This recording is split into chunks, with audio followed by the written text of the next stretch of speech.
Thank you. So we'll do it twice in English and finish with the Tibetan.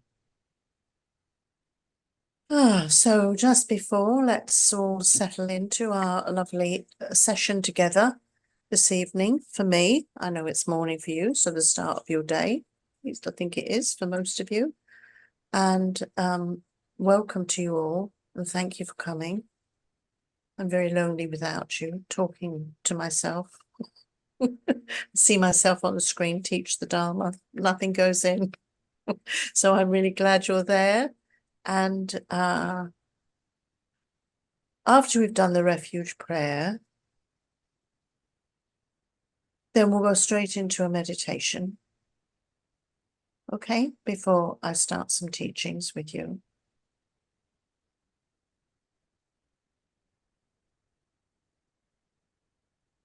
I go for refuge until I am enlightened.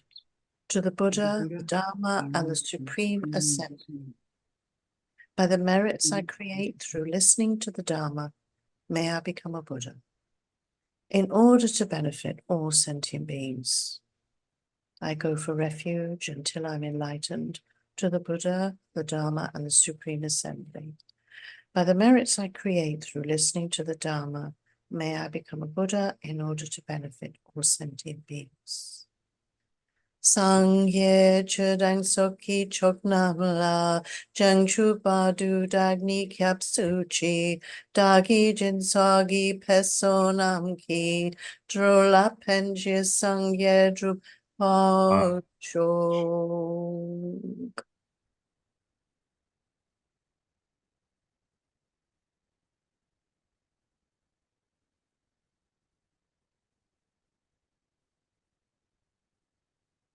And we're remembering, of course, that our real source of refuge is our inner Buddha, Dharma, and Sangha.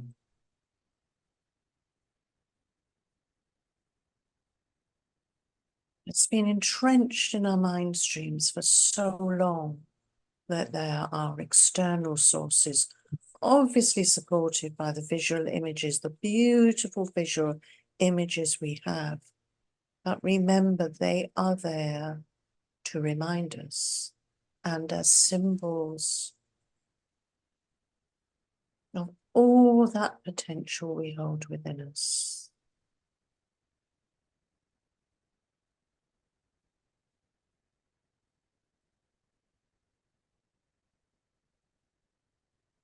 And in this course and in the book that I've been describing to you, because the book is based on a secular path, it's even more important to recognize this quality, this potential, this power we have within us, so that whatever life throws at us, wherever we come awry or lose our way or get misled or misguided, we come back home.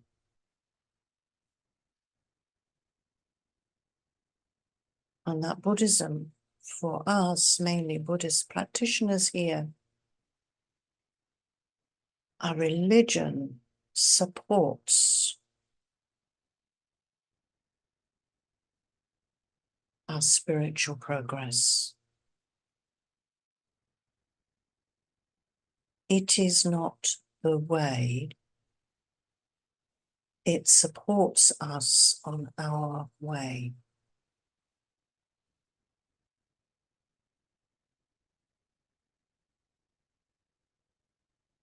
So let's take a few deep breaths and relax into some mindfulness meditation. We are focusing a little bit more on that this evening. The mindfulness with attitude aspect in the title. Mindfulness as a powerful tool. So we'll start with a few breaths. Finding a posture. And feeling fresh for you at the beginning of your day. And whatever you've been carrying around this week, just put it to one side and give yourself that wonderful spaciousness.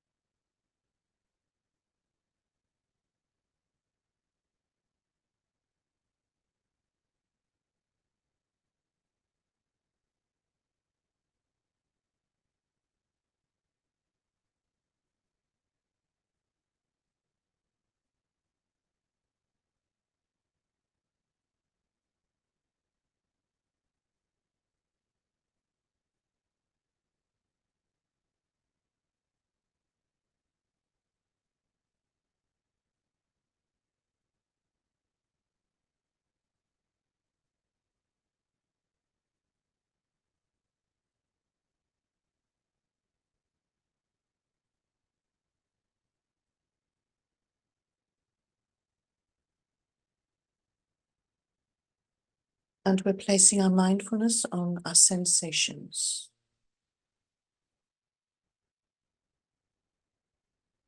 And our motivation is to strengthen our awareness of how we are led by our senses.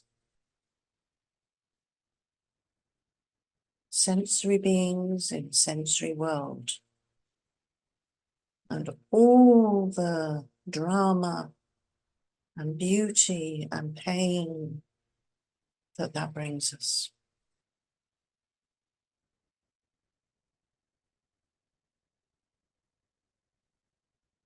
So let's just start with sensations of the body. Feel and touch where you sit, the air around you.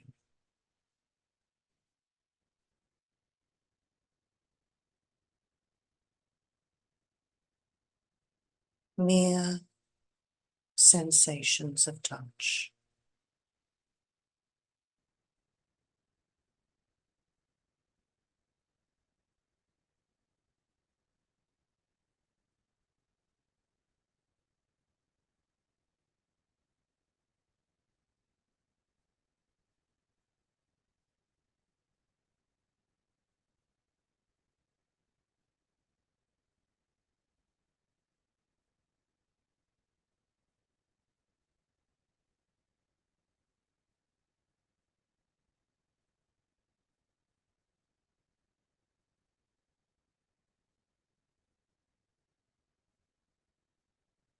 Avoiding all judgments, projections, just feeling.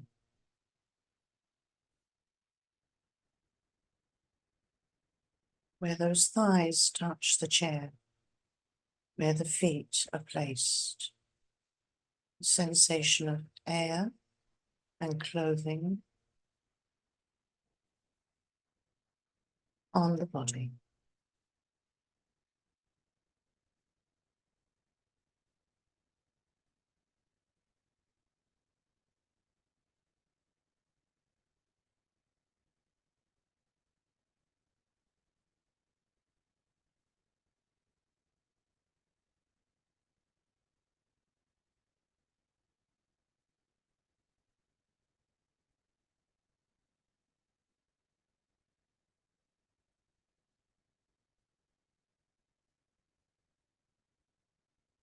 And turn your attention to smell. Subtle, perhaps.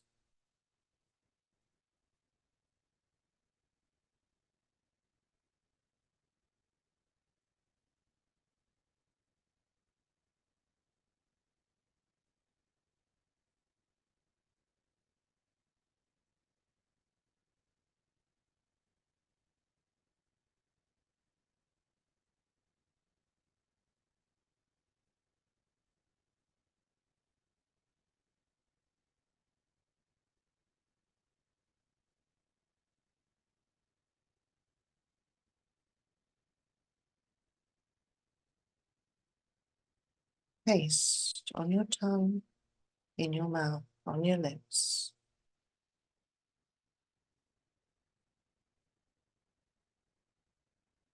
Again, subtle.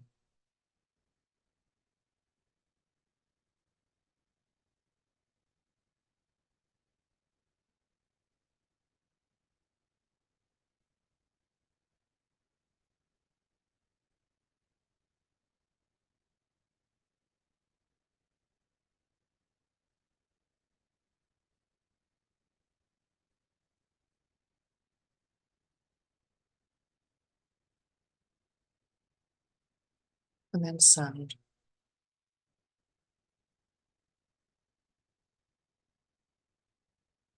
Close to you.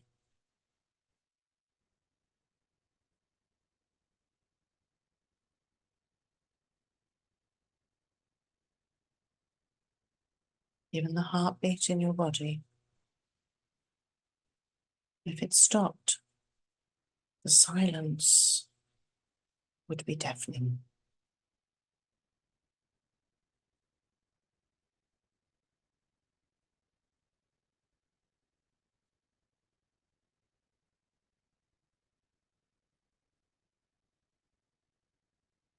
In your room, beyond.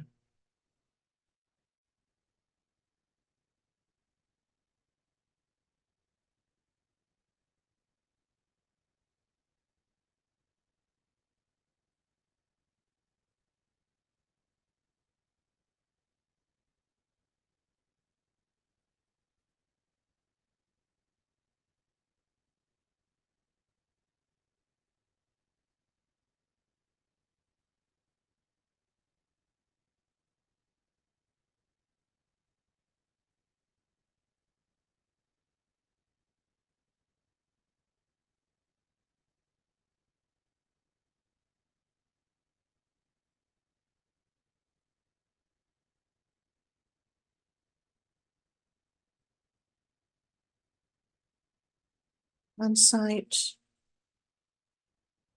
what we think of as absence of sight, with our eyelids lowered.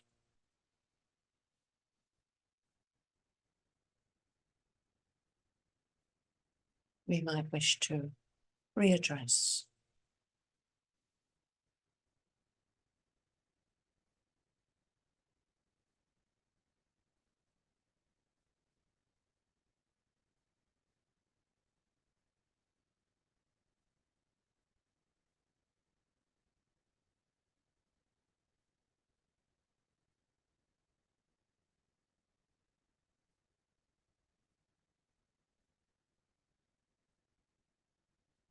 And for the last part of this meditation, we're going to explore some of our attachments and aversions to these sensations. So let's just step back to touch and feel and freely identify pain or pleasure or neutral.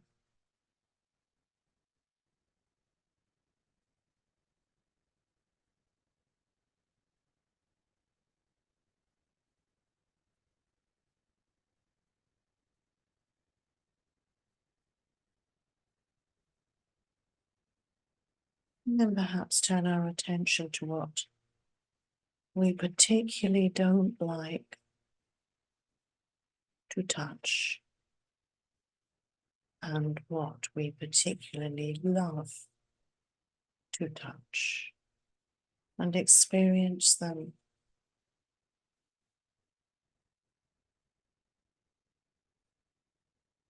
viscerally, imagining.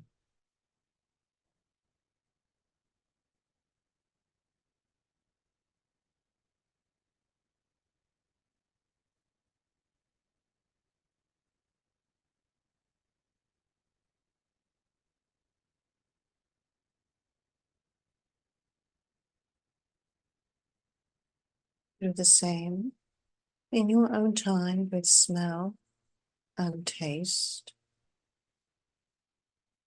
and sound and sight. And don't worry too much about doing them all. The main purpose of this is to recognize strong attachments and aversions that we have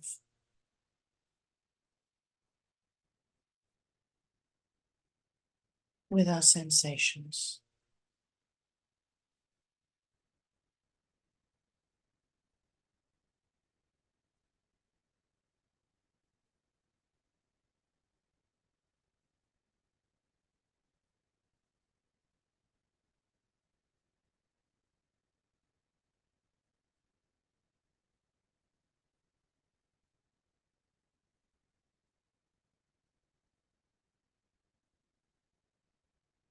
And as you feel yourself drawn in to an attachment, just let it go and move on. And if you feel yourself withdrawing from an aversion, rest there and observe a little longer.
And of course, the neutral state.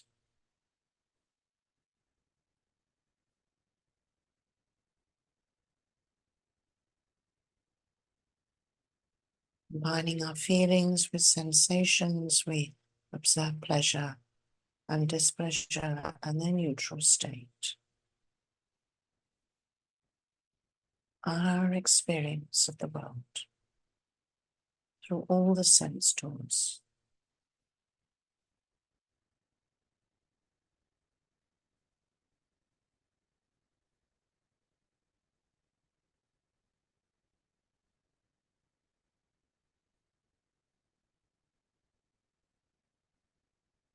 All in constant, subject to change, impermanent.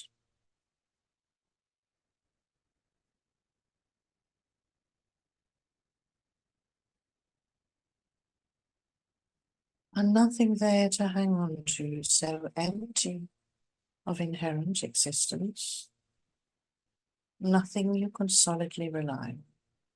Passing through your life experience.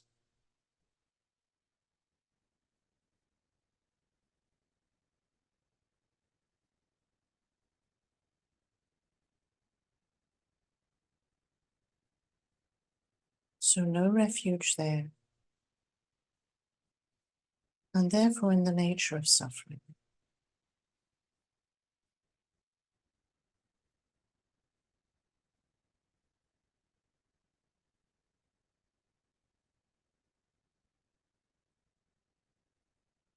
No control.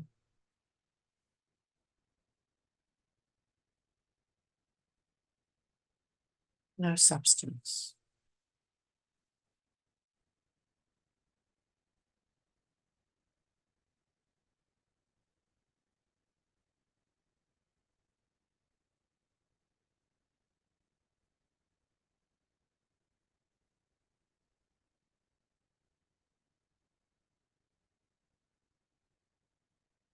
And end your meditation.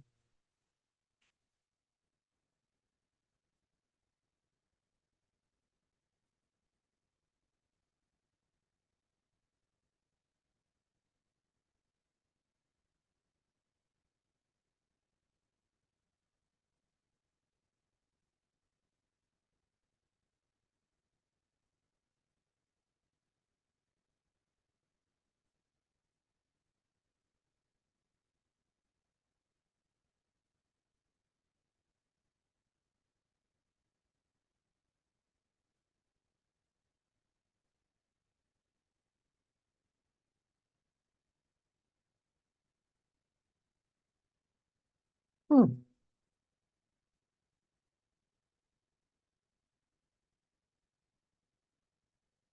Some reason. Excuse me. I seem to have a full screen of me, which I don't want. You'll have to go back to gallery view. To go back to get, okay.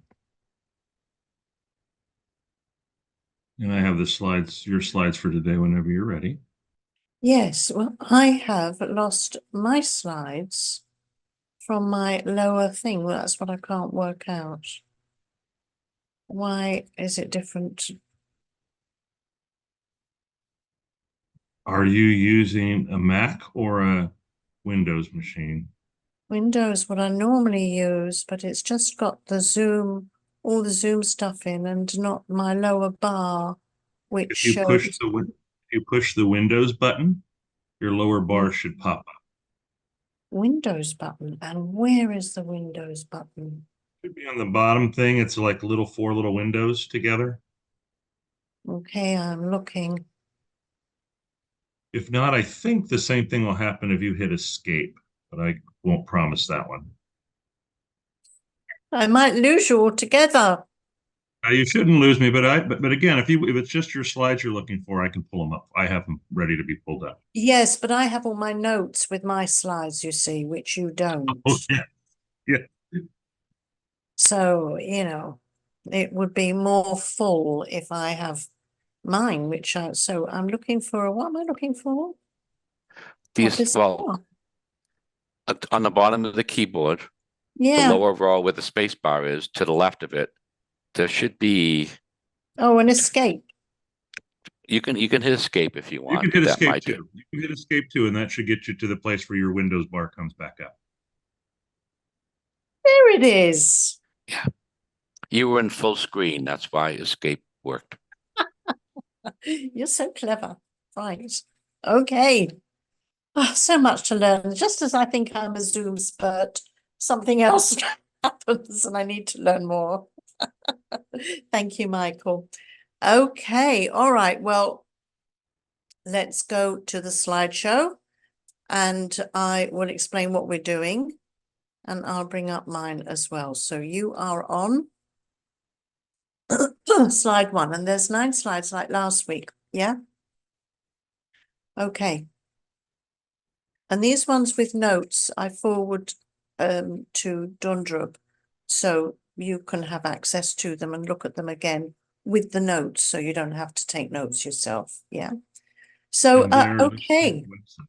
Are we okay? They're Yeah. listed on the website, and I'm gonna put a copy of them in the chat from The last week slides, you mean? with notes from last week. Whatever you Oh, you forwarded down don't to need the nights. You don't need the notes from last week now, do you? Right.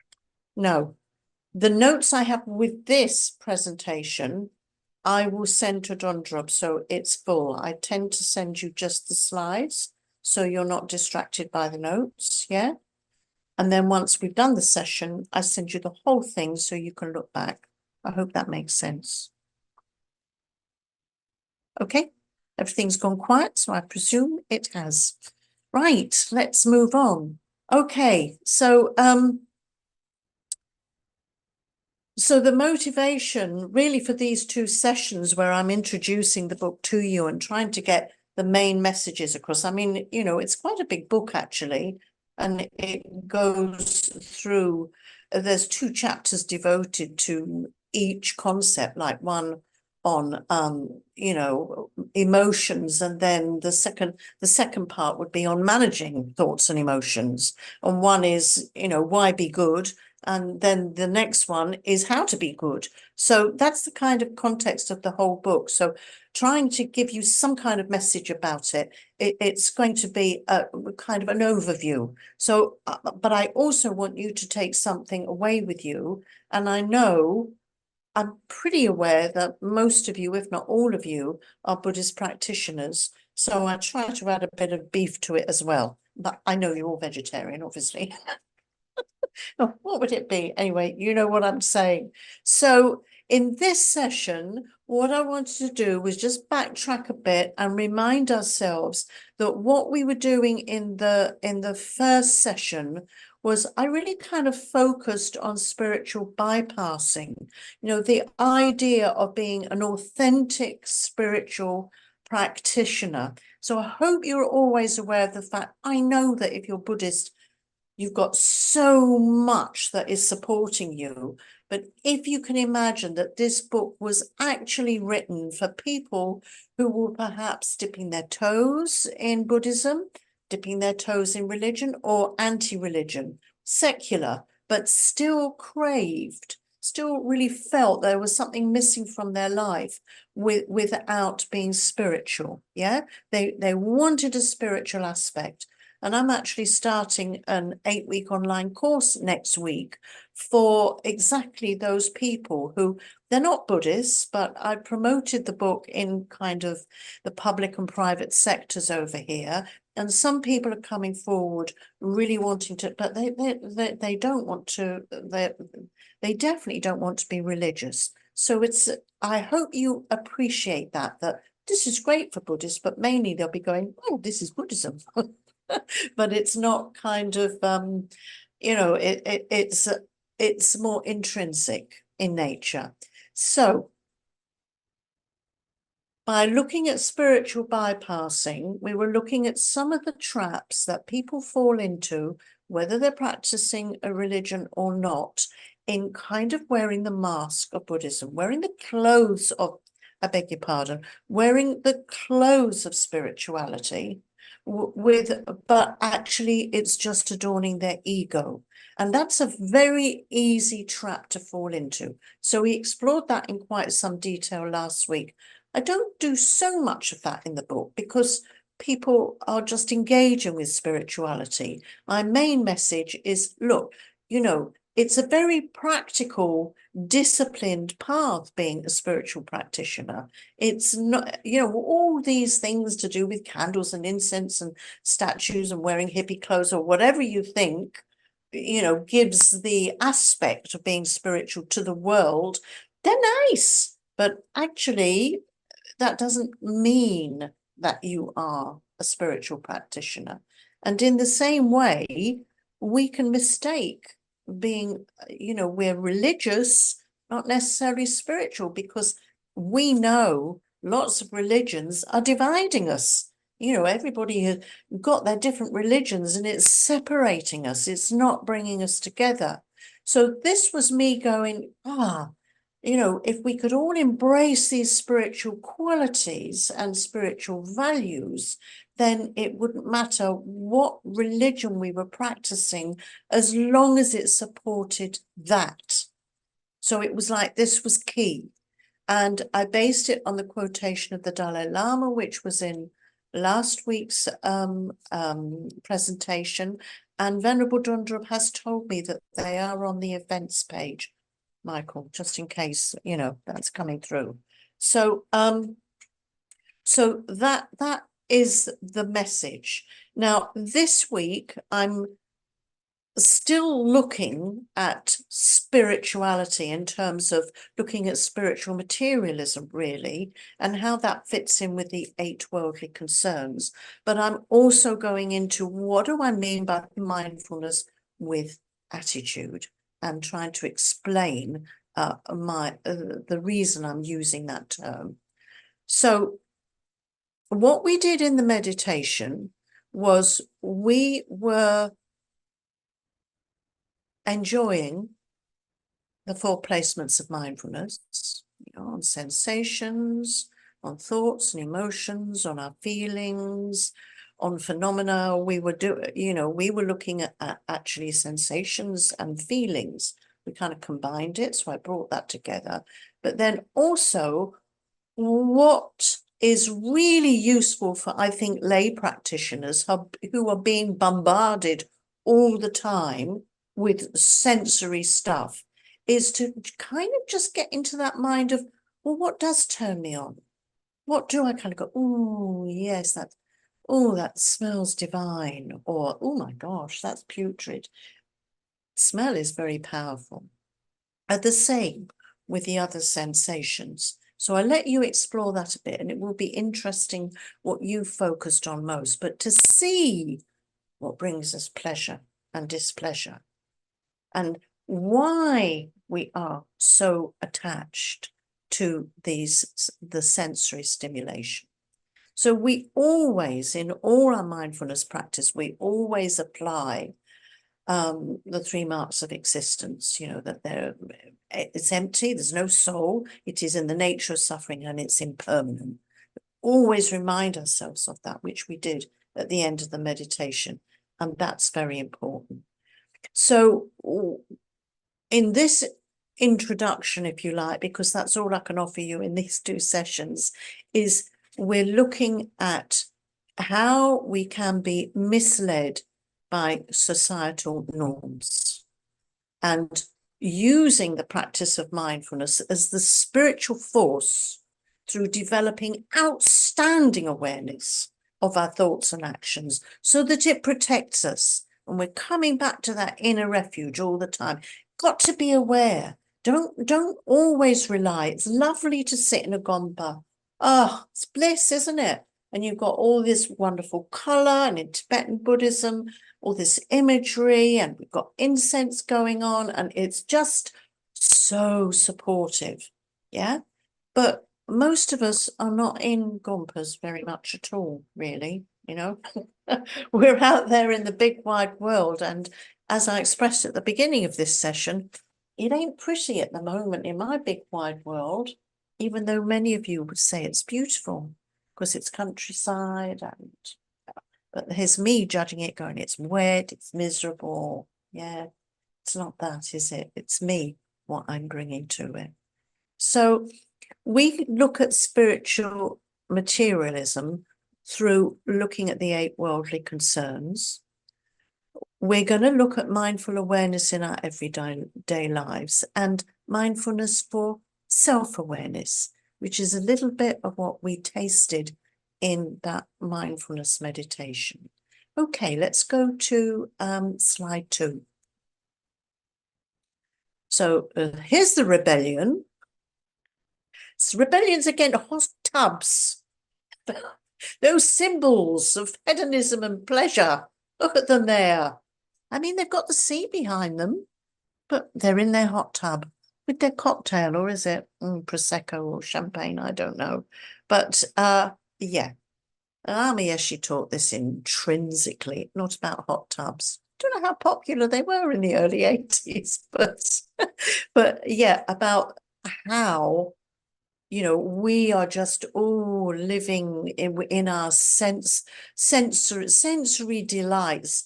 And I have to say, at that time, when he taught us at Manjushri Institute, you know, which is where I lived for a long time, and all these people were coming from all over the world, all these great teachers like, you know, Venerable Rabina, who I know you know of, but many of that ilk and of that generation, you know, they were very exotic. They'd come from India, and they literally were kind of, you know, barefoot and beautiful, walking in this Gothic mansion of a place, which was freezing, but still with all the silks and beads and the long hair. And when you hugged them, they smelt of patchouli. It was like a sense of divine senses.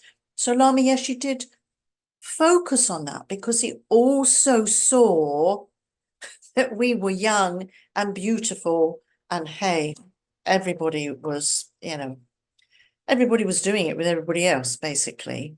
So although we carried this incredible devotion and recognition of the preciousness of the Dharma and that it was the truth, our lifestyles were just carried away by sensory stimulation.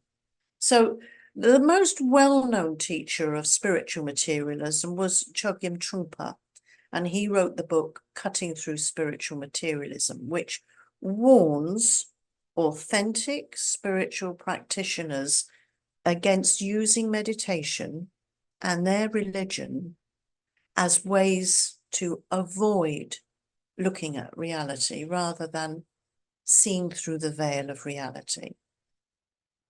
So it's a most useful concept to be aware of, as so many Western Buddhists are now lay practitioners and subjected to the bombardment of desirous objects. Yeah, even connected with our religion, even the ritual objects we use. Yeah, they're beautiful. They're beautiful. So we can wear the mask of spirituality and feel exotic and special, but it just enhances our ego identities. So this veil to reality is best described in the Buddha's teachings on the 8 worldly concerns. And here they are. They come in pairs, yeah? Getting and spending, sensual indulgence, reputation, fame, and celebrity. So let's look at them a little more in slide 3. So this is a quotation from the Lokavipatti Sutra, Failings of the World. The Buddha taught it like it was, right? No messing around. And there they are specifically, the pairs in the title. And I'm just going to read this out. Knowing this, the wise person, mindful, ponders these changing conditions. Desirable things don't charm the mind. Undesirable ones bring no resistance. Think of your meditation there. Will be charmed. Was there resistance? His welcoming and rebelling are scattered, gone to their end, do not exist. Knowing the dustless, sorrowless state he discerns rightly has gone beyond becoming to the further shore. So beautiful, isn't it? So he teaches that the 8 worldly conditions spin after the world, and the world spins after these 8 worldly conditions. And here's something, another quotation from this sutra. For an uninstructed run-of-the-mill person, there arise gain, loss, status, disgrace, censure, pleasure, praise, pleasure, and pain. For a well-instructed disciple of the noble ones, there also arise gain, loss, status, disgrace, censure, praise, pleasure, and pain. So what difference, what distinction, what distinguishing factor is there between the well-instructed disciple of the noble ones and the uninstructed run-of-the-mill person? As well-instructed disciples of the noble ones, we know that these concerns are inconstant, impermanent, and subject to change. So he does distinguish here very clearly between run-of-the-mill people. This is a translation from the Pali. So I don't know whether it was exactly run-of-the-mill, but I think maybe we would just say, and I know we don't want to patronize, do we? But I guess people who are unaware, we might say, your average Joe, yeah? Your average person who's living their life according to societal norms, what society is telling them, not what their yearning is inside of them, not what their spiritual yearning is telling them. That is all hidden. There's a lovely quotation, which I might have told you before, but I'm going to tell it to you again. The rational mind is a faithful servant, and the intuitive mind a sacred gift. We have created a world that honours the servant and has forgotten the gift. That's Einstein. And I think that sums it up beautifully. You know, what we're doing in developing our spirituality is we're developing a strong intuition. You know, Lamy Eshe used to say, when you ask him a question, certainly when I asked him a question, say, I trust your Buddha nature. Which was very frustrating, to be honest, because you just wanted to be told. No, I trust your Buddha nature. Yeah, and you made mistakes, definitely. But it grows, you see, it grows. He was encouraging us as Buddha babies to trust our own intuition. At some point, you've got to stop asking mummy and daddy for the answers. You've got to find your own solutions. And that's what he was doing. So by following the Dharma, we're not immune, but we see through these. And, you know, the other message that comes through is that, you could say that those of us who were around Manjushri Institute in the 80s, still young, we were like lapping it up. But one of the reasons we were still so, many of us, not all of us, still so desirous, if you like, was because we were young. And you know, some of the lessons are always, this is one of the teachings, we think, oh, I'm too young, I'm sowing my wild oats. I'll practice the Dharma later. And then, oh, well, I have responsibilities. I've got a family, I've got a job. I'll practice later. And then, oh, I'm too old now. Can't remember a thing. Can't remember yesterday. Am I going to remember the Dharma? So this is what we do. And life actually is quite brief. And the older you get, the more you realize how quickly it passes and how little time we have left for creating that merit and those imprints on our mind stream, those very important imprints to take us into our future lives. So we can participate in worldly activities if we retain strong awareness of the limitations of worldly concerns and we keep our spiritual goals intact. You know, it's like playing a game with children.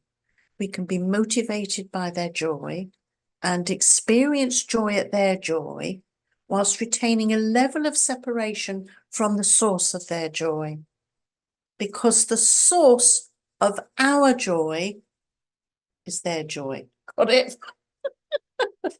So we can still retain humility and awareness of interdependence. So there's no detachment, but there's definitely non-attachment. We're involved, but what we're getting our joy from is not the stuff, but what other people around us, those people in the hot tub, it's their pleasure. We're happy, they're happy. That's what we pray for, isn't it? We want all beings to be happy. Oh, really? I want all beings to be happy except in a hot tub drinking champagne. No, we want them to be happy. It's lovely that they're doing that. But we retain the awareness. We retain the awareness of how they're getting their joy. And they are actually perhaps what you would call run-of-the-mill people if they think their joy is the hot tub and the champagne. Yeah. And, you know, Lama Zopa, I was just reading one of his quotes this morning. You know, wealth is fine, but being attached to wealth is the problem and wanting more wealth. Okay? Friends are fine, but being attached to our friends is the problem. So it's like that. Okay, let's go to number 4. We might have covered some of these. So yes, you know, all these reasons why we're clinging on to those 8 worldly concerns. If we're aware of our yearnings, we're less likely to succumb to the superficial charms of the 8 worldly concerns. They're superficial. When they're over, they're over. But don't stay with us. We might carry a memory, but there's strong attachment to the memory. Mindfulness, to notice how we're so easily led. And remember, in the Buddha's quotation, he wasn't talking about mindfulness as the meditational practice that takes us to calm abiding. He was talking about being mindful, aware in our lives. So that's important because there's quite a lot of discussion about what mindfulness is, isn't there? Yeah. So here are the yearnings. Yeah. Discontent, got no control over anything. Everything changes. We can't grasp onto a self because it's always changing. We have fear based on the fact that everything's changing, that we get older, that things can happen to people we love and to us. There's insecurity, get no control, and desire. You know, with desire fuels us to fill the holes of our lives with stuff and pleasure and what society holds up as important. Reputation, fame, celebrity, a feeling of constantly striving for that, yeah?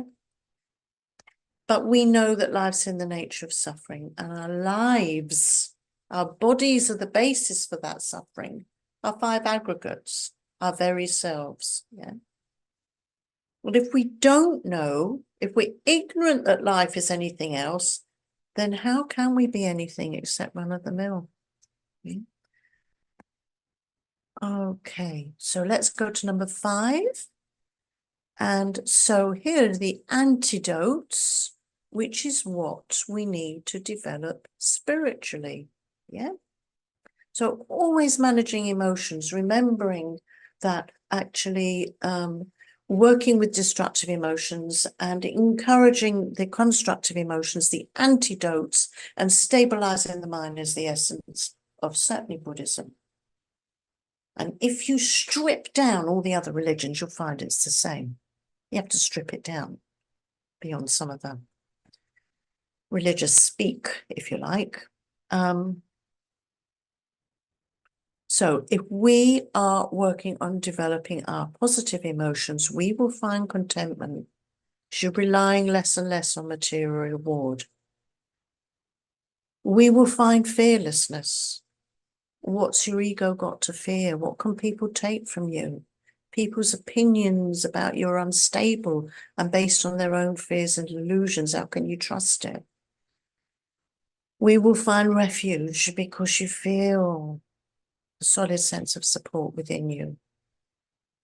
And we know that taking refuge in worldly stuff is leading to loss and grief and again, lack of stability.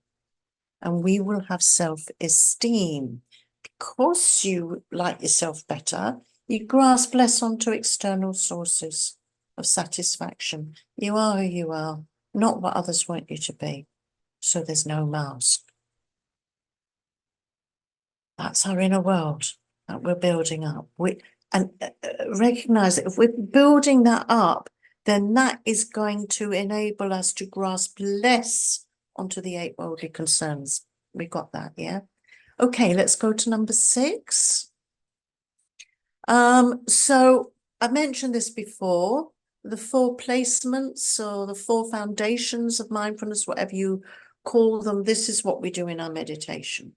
We become aware and we practice not grasping, no attachment, no aversion, just experience sheer being, seeing the truth of our reality, seeing how the mind works. Where do thoughts and emotions come from? I'm just seeing what I need to, because I speak a lot and then I'll double up here. Yeah, so through observation, we become super aware of changes in feelings, emotions, fluctuations in physical and mental activity. We become scientists of our own minds.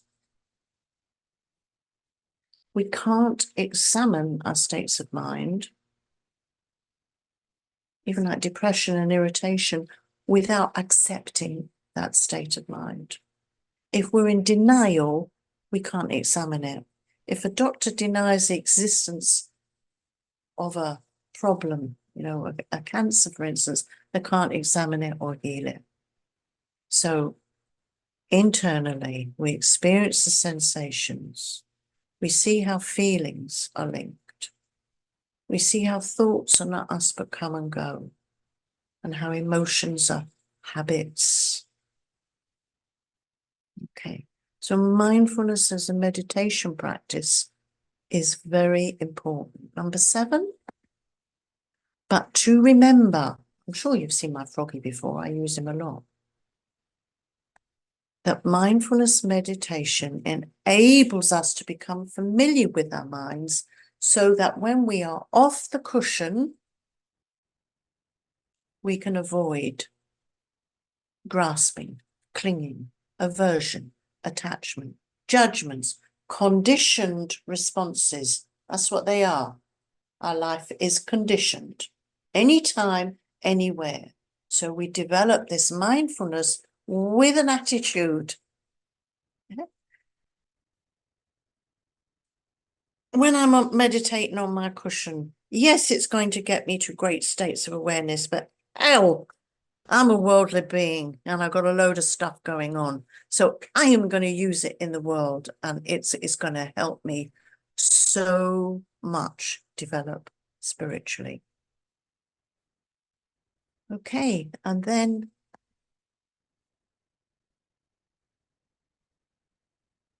we utilize mindfulness. We'll understand the nature of the mind, thoughts and emotions, goodness, attitudes. These are all the things that come in the book. Yeah. And the idea of being, yes, I'm going to stand out from the crowd. I'm going to be a spiritual warrior. Yeah. When everybody's doing all their wonderful stuff, which is loads of fun, a little bit of me is going to be aware. I'm never going to completely buy into it because I'm a spiritual warrior. Yeah. Okay. So then we have the last one. Oh yeah, no, but I don't think it's on the other slides, but I put my website there because I am running other courses and the book's there and blah, blah, blah, blah. So you can find out a bit more if you want to go any further with this. But what I would like you to discuss now,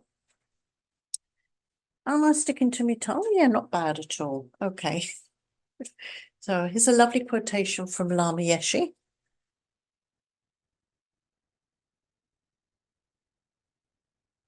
And the clues are in the way I think about myself.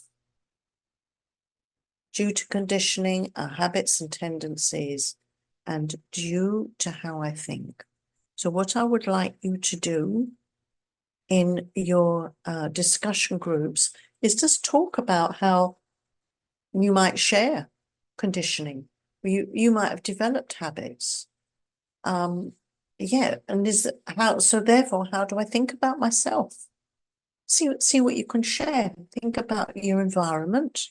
You're in America, I'm in England. You're in different parts of America. America's massive, isn't it? US is massive.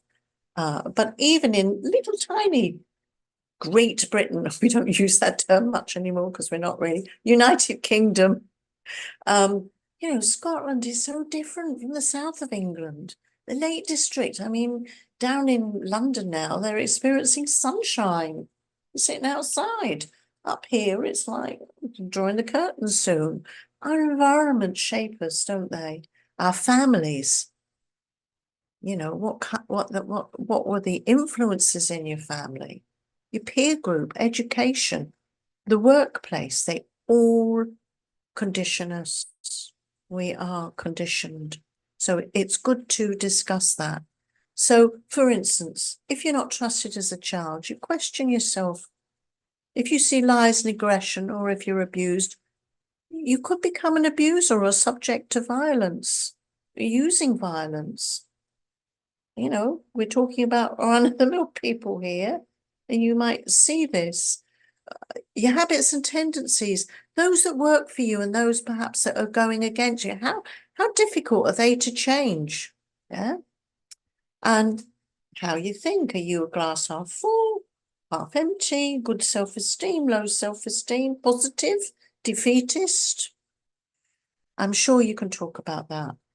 You can talk about anything, to be honest, anything which really you're getting something out of, what's coming out of this session, the 2 sessions together maybe, any questions you have, because this is very much a taster, and that's all Venerable Dondrup and I have booked in so far. So I would be very interested to hear some of your thoughts about this. It would help me a lot. Okay, so that's the 9th slide. The 9th slide is, I hope you're taking a few notes on that. I can always put it in the chat. And then you can go into your discussion groups. Well, you're still there. Good. So, Lou, are you doing the business of putting everybody in? Michael is. Michael, lovely, thank you. So, what time is it? It's 10 minutes. Maybe it's good to have us all together. Oh, should we go for 12 minutes? I think 15 minutes is pushing it. Okay.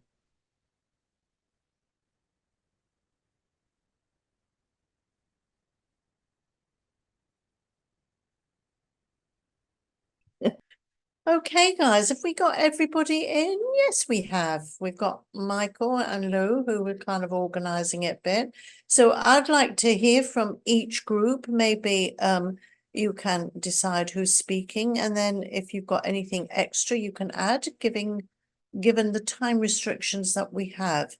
So can I start in my top left-hand corner, which is Patty? Who were you talking to, and what were the main points that you might be able to sum up? If possible, I would like to pass to someone else in my group, please. Okay. Thank you. Who else is in Patty's group who doesn't mind? Donnie, do you want to share what we were talking about? Okay, spiritual clinging to the objects, a little bit of envy towards people who have those beautiful objects, and then how Yep. those objects are not the most important thing, but how we have all our thoughts are somehow seem to come back to us, even if we're helping people. As I am helping somebody and that it's difficult to sever from that, to That's sever very that. But good point. Yeah. But we're trying. We're on the path. And I take solace in that. And that's what I got out of it. Thank you. Thank you. Thank you, Danny. Anybody else want to add to that, which was very profound? Thank you very much. Was there Patty and Danny, and who else? Michael, do you want to add anything to that before we move to another group? I think I just want to emphasize that last thing she said, that it was that even when we're doing good things, it's really still about us. It's me doing the good thing. And one of the things that I was sharing is that sometimes when you have a really good meditation session, it's like you are being meditated as opposed to I am meditating. Yeah. And it would be, and for me, it would be great to think that this action is happening through me, not I am doing this action. The non-duality, it's a beautiful point, isn't it? It's what perhaps a worldly being would call being in the flow, where you lose that self, and you're just doing, and you're just being. And a lot of athletes talk about this, the incredible blissful feeling they have because they achieve that. Yeah. Now, as practitioners, when we're in meditation, it's kind of annoying when we suddenly go, wow, I got it, because you're back to I again. Yeah. And to stop that is really difficult, but the awareness is really important. So that's lovely. A very good point. Thank you. Okay, let's move across. And again, you have every right to say, please pass this to somebody else. I don't know you all. So, William, you're next on my line of fire there. Oh, no, GD study group. I don't know who that is. How do you feel about talking? So my name's What's your Amanda. name? Sorry, Amanda. Amanda. And I couldn't change the name. Sorry about that. And That's okay. and I was in the previous group, and Oh. I don't have anything extra to add, but I That's fine. back up exactly what they said. That's lovely. Thank you very much, Amanda. Jesus. Okay, let's try with William now. Anything further? Who were you discussing with? Let's see. I think I should pass as well. To You're so either shy. Dawn or Lorraine or Samantha or Lou, who had more to say. Okay, out of those, Dawn, Lorraine, Samantha, who wants to speak? Somebody speak to me. Dawn, I know you can speak. Go on, speak to me, Dawn. Okay, I think, well, thank you so much for teaching, Ondy. I'm so appreciative. Oh, it's lovely to see you again after all this Yeah. time. Yes. So, we had a couple of silent people. So let me think of what we were talking about. I mean, of course, I know what I was thinking about talking about. Well, But, that's valid, Dawn. You can tell me what you're Okay. thinking about. Okay. Well, I was thinking about the dualistic Mhm. thoughts and how conditioned I am to, just constant. I like this, I don't like this. Like they arise together. Mm. Because if I'm liking something, there's something that I wouldn't be liking. If I'm not liking something, there's something that I would like to happen. So I was just sharing about trying to contemplate lately the equanimity and not attaching the like and dislike to it. And when it feels successful, it seems like there's a lot of spaciousness to, I know it's just a conceptual, it's not a realization, but it's just like there is a spacious feeling where I don't have to get so narrow-minded, so one track, which is really two tracks. So I was sharing about that, and then a couple other people were sharing about the conditioning that they've been working through a lot of stress through the job, and how it can feel like making progress and then having to start all the way from the beginning back to being mindful. And then someone sharing about the long time of conditioning of taking the emotions out of their experience through life and now trying to, and being very intellectual and now trying to get back into the heart space of the experience in this life. So that's kind of what I was getting from our conversation. Those were some points that were made. That's great. That's very thorough. Does anybody want to add to that from what Dawn has said from her group? It's pretty thorough. Anything missed out? Yeah, it is this thing of our separateness is such a delusion. And it prevents us from experiencing the whole. So going back to what Michael was saying that their group discussed, this the I getting in the way all the time. I think what happens as well, if we're going back to the teachings this evening on the worldly concerns, is what is so attractive, what can be so attractive about them is that actually we kid ourselves that we're losing the I when we're in the center of the pleasure. Yeah. And so, if we're in a rave, for instance, or going back to the hot tub, we're all laughing. Somehow the I isn't there, but it's so strongly there afterwards, the experience, And then depression arises, for instance, if we've taken drugs, been in a rave, or we're suddenly very lonely because we've been with all these people, that there is a sudden experience of a very strong I. Maybe it's the drugs. Yeah, but it's the strong I, yeah? It's a strong I that appears, and we lose that a bit when we're caught up in perhaps chasing fame or whatever worldly concern it is.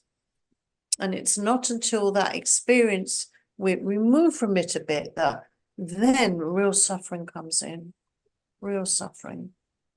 So it's a very important and profound concept that you're all pointing out, where the I is in all this. Yeah. Thank you. Thank you very much. Thank you. So I'm going to, is there one more group? And I'm not going to pick on anybody now. I'm just going to ask, is there anybody who wants to talk? Talk to me. Talk to the rest of the group. I do have a Lorraine. thank you. So I'm trying not to lose my train of thought because I've had migraines for a while, but I'm I think the sorry. biggest problem that I'm personally facing with attachment, desire, and basically society, if they see you as being something that is not acceptable, they are very, very cruel. And I think when you're just trying to look and act as if you're somebody that they don't want to torture, you get attached to, having the look and having the job and having the things around you, the car, everything, to keep people, to deflect this society that loves to publicly humiliate and shame people. So it's kind of like I'm trying to differentiate what attachment and desire is versus just not wanting to be beat up emotionally, spiritually, in any other way this place can dream up for me. Well, that also sounds very painful, but I think many of us will be able to relate to this need to fit in, and it starts very young. Yeah. And it can be very painful as soon as you go to school, that you you want to fit in. And in a way, in that respect, one becomes invisible. If you're fitting in, and then we spend the rest of our lives trying to fit in. And there are so many stories of people, their midlife crises or other crises or that they have as they grow up and they realize this struggle to fit in, they can't sustain because it's not them. Can't sustain the fitting in. And I think you all as spiritual practitioners will relate to that very strongly, because that's certainly my experience, of why am I just, I'm not quite doing what I should be doing, or I don't get what other people are getting from certain things, parties or whatever. And this will rankle until your karmic explosion of wow, you meet the truth, you meet the Dharma, that you meet other practitioners.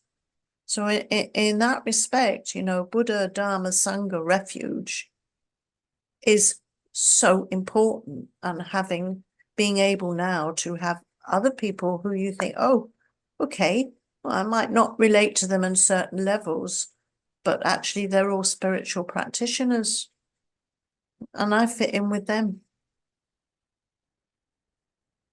It's a form of refuge. They're your Sangha. They're your Sangha. Yeah. And then making sure that you have the self-esteem to rely on who you are. It gives you a lot of resilience, which we need in the cruel world you mentioned. But it's more of a very ignorant world, isn't it? There's a lot of sadness. There's a lot of suffering in the world. Yeah, because people haven't necessarily found what you found. So we're so fortunate. And that's another topic altogether, precious human rebirth, isn't it? Whole other topic. So fantastic feedback. Thank you very much. My evening is short. Your morning, you've got a whole day to get through. Are there any questions you want to ask or anything outstanding before we say some prayers, dedicate all this wonderful merit and go our ways? Ondy, Amanda here. I'd just like to say the same as Dani. Thanks for bringing up all these topics. I found them really relevant to what I'm Right. going through, and it sort of gave me a vocabulary to think them through. So I just wanted to say that. Thank you. Thank you for giving me the opportunity, and thanks for that feedback. And that's an interesting point. Again, vocabulary, language, being able to, oh, that's what it's called, and then we can hang our hat on it, can't we? Yeah. Thank you. Thank you. And also, you did such a great job by bringing so much into such a short period of time. Thank you. Without making it really confusing. Without making it confusing. Oh, good. Because I'm sorry if I overwhelmed you, but as I said, there's a lot. Thank you so much. Well, thank you, all of you. And it's been a joy. You're great people. I know you're all connected with Tubtan Norbuling, but also all over the place. So keep it strong over there.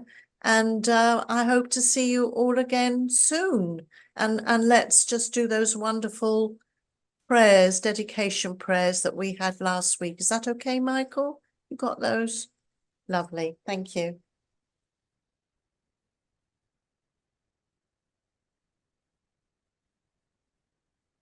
And do we also have the Shantideva prayers, Michael? Oh, we got loads. Oh, flipping heck. Okay, what I would like to do with you is this dedication prayer. And then I would like to do the return prayers for Rinpoche. And there is one, Shantideva's May All Sentient Beings. I can't remember how it starts now, but let's see how we do. We won't necessarily do all of those, okay? It would take us too long. Due to the merits of these virtuous actions, may I quickly attain the state of a Guru Buddha and lead all living beings without exception into that enlightened state. May the supreme jewel bodhicitta that has not arisen arise and grow, and may that which has arisen not diminish, but increase more and more. In the land encircled by snow mountains, you are the source of all happiness and good. All powerful Chenrezig Tenzin Gyatso, please remain until samsara ends.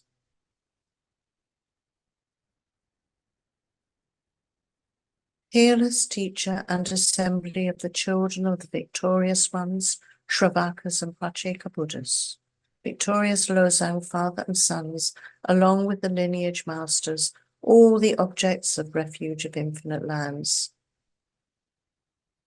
Would you like to go back one and we'll finish that? It's a tricky job, this.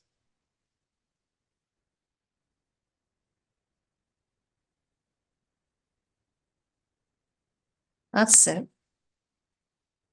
Please bestow the virtue and goodness of accomplishing this prayer here and now, holding and spreading the Muni's precious and complete teachings through explanation and practice. You wore the armor of patience that is never discouraged. Incomparable venerable Guru, to you I make request.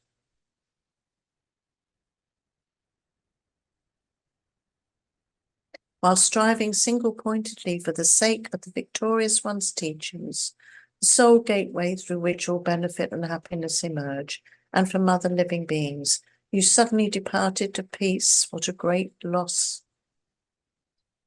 Nevertheless, through the undeceiving truth of the blessings of the ocean of the three jewels and the great waves of bodhicitta of the children of the victorious ones, may the smile of a reincarnation swiftly beam in glory for fortunate disciples. May all beings everywhere, plagued by sufferings of body and mind, obtain an ocean of happiness and joy by virtue of my merits. May no living creature suffer, commit evil, or ever fall ill. May no one be afraid or belittled, with a mind weighed down by depression. May the blind see forms and the deaf hear sounds.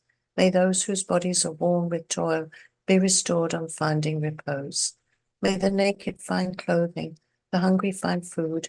May the thirsty find water and delicious drinks. May the poor find wealth, those weak with sorrow find joy. May the forlorn find hope, constant happiness and prosperity. May there be timely rains and bountiful harvests. May all medicines be effective and wholesome prayers bear fruit. May all who are sick and ill quickly be freed from their ailments. Whatever diseases there are in the world, may they never occur again. May the frightened cease to be afraid, and those bound be freed. May the powerless find power, and may people think of benefiting each other. For as long as space remains, for as long as sentient beings remain, until then may I too remain to dispel the miseries of the world.